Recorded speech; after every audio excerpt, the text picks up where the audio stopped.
podremos entender espiritual como esencia. Nosotros nos hemos acostumbrado a mirar a las personas a través de lo aparente, con nuestros sentidos. Para mí el otro es distinto, es separado. Entonces creemos que una persona es una serie de rasgos diferentes de otra persona. Creemos que es un modo particular. O sea que interpretamos a la persona como si ella fuese solo diferencias. Decimos, ¿cómo es tal persona? Y tal persona es muy alta, muy inteligente, poco hábil, egoísta. Pero cada una de estas cosas no definen nada de lo que es la persona. Solo se refieren a rasgos comparables con otra persona. Porque yo para decir que esta persona es inteligente es porque tengo que compararla con algo que no es inteligente. O sea que nos conformamos por contraste. Yo me conformo, mi diseño es este, el del otro es este. Bien. Estamos constantemente pendientes de la cotización exterior, el precio que me ponen los demás, cuánto valgo, el éxito, cómo me consideran los demás, cómo me valoran. Entonces, como yo quisiera ser de un modo distinto a como soy, o quiero tener algo que no tengo, o no quiero tener unos defectos que tengo, siempre me estoy viviendo en razón de unas expectativas y esto me impide tomar conciencia de lo que soy, porque mi foco está en mi idea de yo, o mi ideal de yo. El estar constantemente abocado a lo que espero, a lo que deseo, a lo que temo, me impide vivirme, no me vivo, como inteligencia, energía y amor. Y como yo no me vivo así, creo que la realidad son todas esas interpretaciones que los demás hacen de mí, y ese mismo criterio lo aplico a los demás y yo también interpreto cómo son los demás. Este hombre qué inteligente, qué sabio, el otro qué burro, no sabe nada, este qué bien, este qué gordo, este qué flaco, este qué ignorante, este qué sabio, este qué no sé qué, y así estamos todo el tiempo. Nunca sé quién soy, menos voy a saber quiénes son los demás, que los demás son yo. Vivir la unidad, así que por muchos libros que me lea, escuche a 800.000 autores, si yo no hago una práctica para poder sentir realmente que no hay separación, es que nunca voy a poder conectar con nada especial. Por más que estudie, miren, 800.000 libros, miren, que se vayan a las bibliotecas más brillantes. No. Entonces la persona, en realidad, no es un problema. Lo que pasa que es la definición que hacemos de la persona. La comparación que hacemos entre las personas. Por ejemplo, nos medimos, nos cuantificamos.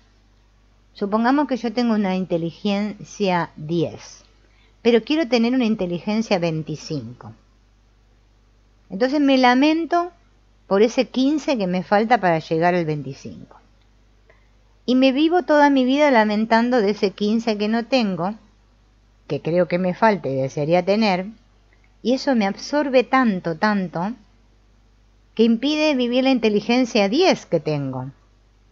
Entonces yo me defino a mí mismo, no como la inteligencia 10, sino como la ignorancia 15. Si yo pudiera vivir sin interpretar, sin comparar, si yo aprendiera a vivir la simplicidad de lo que soy, si yo tomase conciencia directa de mi inteligencia actual, tal como es, sin compararla, esta inteligencia 10 me llenaría. Si yo me capacitase para desarrollar más mi inteligencia, a partir de esta inteligencia que ya poseo, se desarrollaría más rápido. Pero como yo estoy pendiente de las comparaciones, de lo que me falta, me estoy interpretando en función del contraste, no puedo vivir lo que ya soy. Miren qué claro que está esto. Clarísimo. Así somos todos, ¿eh? Lo mismo ocurre con el amor y la felicidad.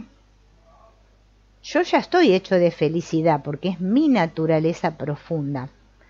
Pero yo aspiro a una felicidad determinada, porque dentro de mí hay un presentimiento, una demanda de una felicidad muy grande. Y como yo tiendo hacia esa felicidad, y por otra parte estoy viviendo una pequeña felicidad, veo la gran distancia que hay de esta pequeña felicidad que yo vivo y aquella que me gustaría vivir. Ocurre lo mismo que pasaba con la inteligencia. Entonces yo me siento un desgraciado. Y estoy todo el día lamentándome de que soy desgraciado, que deseo que las cosas cambien, que los demás sean diferentes, para que yo pueda llegar a esa felicidad grande que deseo. Pero si yo no vivo conscientemente esta felicidad que poseo, es que eso no se ensancha. Porque estoy pendiente de las diferencias. Entonces no puedo vivir lo que soy. Y el único modo de desarrollar algo es ejercitarlo. Lo que tengo, lo que soy, lo que poseo. Eso hace que eso crezca. Por eso es importante aprender a centrarse en el aspecto real positivo, que es la naturaleza profunda. Pues si yo en lugar de vivir el grado 10, estoy lamentándome de la infelicidad 15, estoy desarrollando la conciencia de infelicidad, no la de felicidad. Cuando yo vivo simplemente lo que soy, con toda el alma, entonces vivo mi verdad. De un modo sencillo pero intenso. Y esta sencillez es la que permite que todo lo que está en mi interior encuentre el camino libre para crecer y desarrollarse. Nosotros dividimos a las personas, ¿no? Clasificamos a las personas y a nosotros mismos también. Con este asunto de cualidades y defectos. Decimos, esta persona, todas las cualidades que tiene y cuántos defectos, no sé qué. Egoísta es el nombre que damos a un modo de manifestarse que tiene su origen en dos cualidades positivas básicas. Un amor a sí mismo, el cual es profundamente positivo, pero que queda reducido a esta área de sí mismo y como un valor colectivo, dicen. Pero el amor de la persona hacia sí misma es totalmente positivo y aparece negativo al compararlo con un amor vivido con mayor anchura, un nivel más amplio. En realidad el egoísmo en sí no es nada, es el nombre que le damos a una diferencia. Cuando a una persona se le dice que no sea egoísta, no sirve de nada y no tiene sentido, porque le estamos diciendo a la persona algo que no es real en sí. Si nosotros en propia persona queremos modificar eso que se llama egoísmo, no hemos de ponernos a simular que pensamos menos en nosotros y más en los demás. Esto no sirve para nada. No sirve cambiar la acción externa, sino cambia la motivación interna. Si mi problema es que estoy encerrado en un campo restringido de intereses de amor, yo he de vivir más conscientemente la misma gama que vivo ahora, para que ahondando en ella pueda ampliarse. Pues si yo pretendo interesarme de repente por los demás, por un gesto de mi voluntad, yo estaré jugando al escondite conmigo mismo. Solo se crece por desarrollo, no se crece cambiando algo exteriormente. Y la única forma que tengo para crecer es ejercitar mi desarrollo actual, lo que yo ya soy actualmente. Tengo que vivir más consciente, más natural, más seguro, Pero si decimos que la persona no debe pensar en sí misma y sí en los demás, eso es algo artificial y eso no desarrolla nada. Yo siempre tengo que partir de mi modo de ser. No se trata de jugar a ser de otro modo.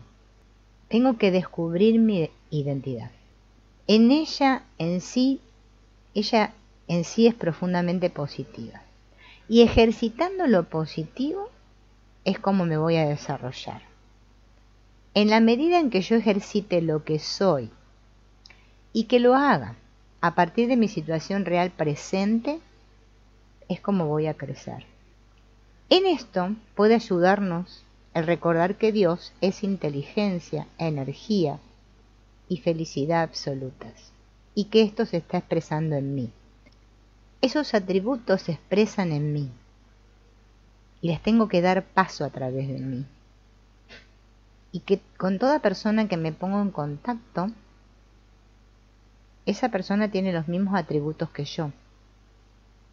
Y aunque esto pueda quedar oculto bajo un estado de angustia, de crispación, de negación, esas cualidades siguen estando allí y están empujando para expresarse. Pero todo el mundo lo expresa en la medida que puede. A medida que la persona va tomando más y más conciencia de esta realidad, esto le permite dar una mayor expresión a estas cualidades, reconocer esta naturaleza y abrirle paso para que se exprese. O sea, la unidad, la conciencia crística tan famosa, ¿no? Que no viva yo, sino que Cristo viva en mí. Pero no Cristo como un ser humano, sino como conciencia, ¿no? En este sentido, es ese nivel de la existencia de unidad, la conciencia de unidad, podríamos llamar, que es la sanadora, es lo único que sana, el amor con mayúsculas, ¿no?